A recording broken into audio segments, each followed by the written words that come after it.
Hello, how are you? My name is Ariani. I'm the student nurse practitioner who's going to be assessing you today. What's your name? My name is Valeria. Valeria, can you confirm your date of birth for me? January 8th, 1999. So today, Valeria, we're going to be doing a cardiovascular exam. And for that, I'm going to go ahead and wash my hands first. And I'm going to walk you through what normal heart sounds and abnormal heart sounds are like and where they're located, okay? So we're going to start with listening for the aortic valve or area, which is located on the second intercostal space on the right upper sternal border. We're going to be listening with the diaphragm and the bell for 60 seconds. And for the purpose of this exam, I'm just going to go a little faster. Today, when listening to the aortic area, S1 and S2 sounds are present, and S2 sounds are louder on that aortic area, which is a normal finding. We're going to move down to the pulmonic area, listening with both the bell and the diaphragm, which is located on the second intercostal space on the left sternal border. And in this case, S2 sounds and S1 and N2 are present, and S2 is louder on the pulmonic area, which is a normal finding. Moving down to Erb's point, which is located on the third intercostal space, medial to the left sternal border. And S1 and S2 sounds are present. Moving down to the pulmonic area, which is located on between the fourth and the fifth intercostal space on the left sternal border, where S1 and S2 sounds are present, but S1 sounds are louder in this area, which is a normal finding. Moving down to the mitral area, listening with both the diaphragm and the bell, where S1 and S2 are present, and S1 is louder, which is a normal finding.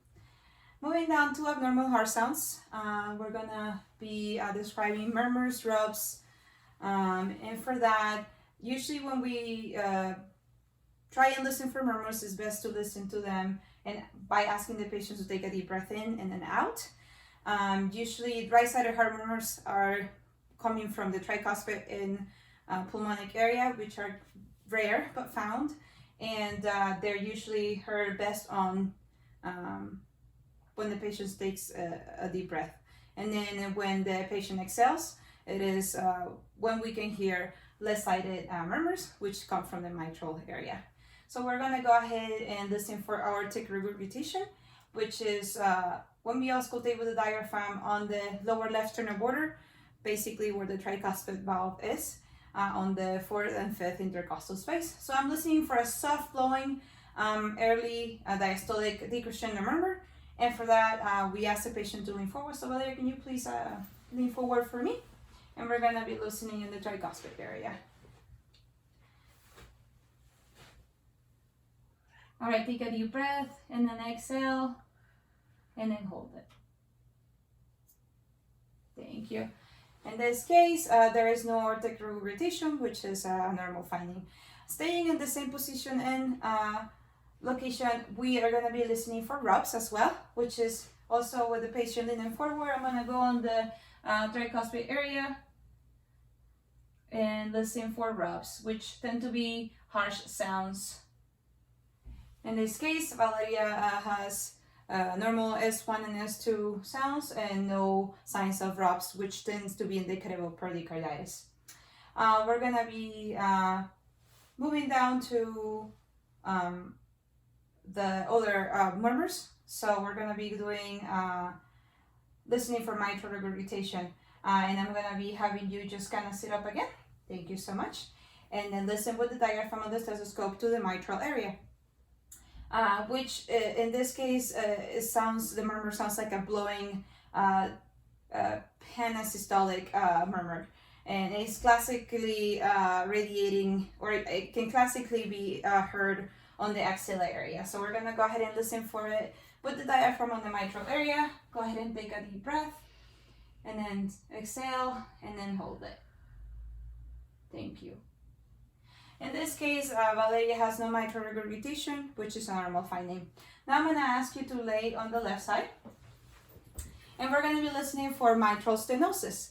Mitral stenosis is usually auscultated with the bell of the stethoscope, and it's usually a sound that has to be usually low in frequency, and we're gonna go ahead and listen for it on the mitral area.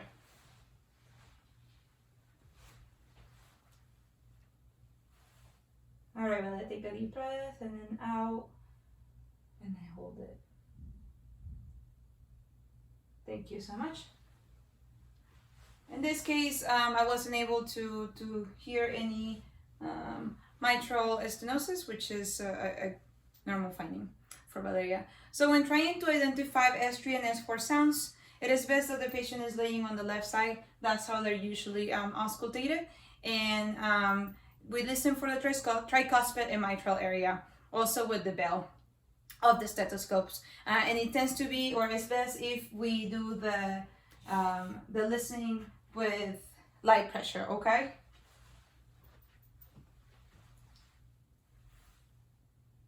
So we're gonna listen to the tricuspid area with the bell, take a deep breath and then out.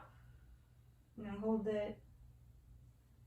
And then once again, listening in the mitral area, looking for S3 and S4. So it's, in this case, Valeria doesn't have any S3 or S4 sounds present. S3 is usually a low pitch sound and is heard usually in early diastole, and then S4 is heard in late diastole.